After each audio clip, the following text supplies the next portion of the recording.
Klarifikasi Bapenda Kota Solo viral angkringan kena pajak 12 juta per bulan, sudah sesuai hitungan. Video ungkapan kesal pemilik angkringan karena usaha orang tuanya diminta pajak tinggi tersebut viral di media sosial Facebook. Diketahui, video tersebut pertama kali diunggah oleh akun Facebook @hantosmurtada melalui grup info Cegatan Solo dan sekitarnya, tanggal 7 Agustus tahun 2024 lalu. Menanggapi kabar viral tersebut, Kepala Badan Pendapatan Daerah Bapenda Kota Solo, Tulus Widajat, buka suara.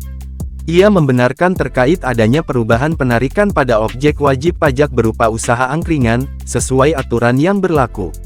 Penarikan pajak yang dilakukan oleh Bapenda Kota Solo tersebut dikatakan oleh Tulus tak lain karena usaha angkringan tersebut masuk dalam kategori wajib pajak.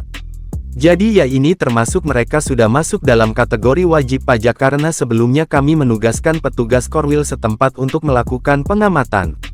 Jadi mereka melakukan pengamatan dan hasil pengamatan itu disimulasikan dan ternyata memenuhi kriteria wajib pajak, terang Tulus saat dikonfirmasi Tribun Solo pada Selasa tanggal 27 Agustus tahun 2024. Tulus pun juga menegaskan terkait perubahan wajib pajak yang dikenakan oleh Bapenda Solo kepada pengusaha angkringan tersebut sebenarnya sudah dikomunikasikan sebelumnya. Namun memang dari pihak pemilik usaha masih belum menyetujui perubahan wajib pajak. Terkait perubahan objek wajib pajak yang dikeluhkan dari 3 juta per bulan menjadi 12 juta per bulan, diakui Tulus sudah melalui proses penghitungan sesuai aturan yang berlaku.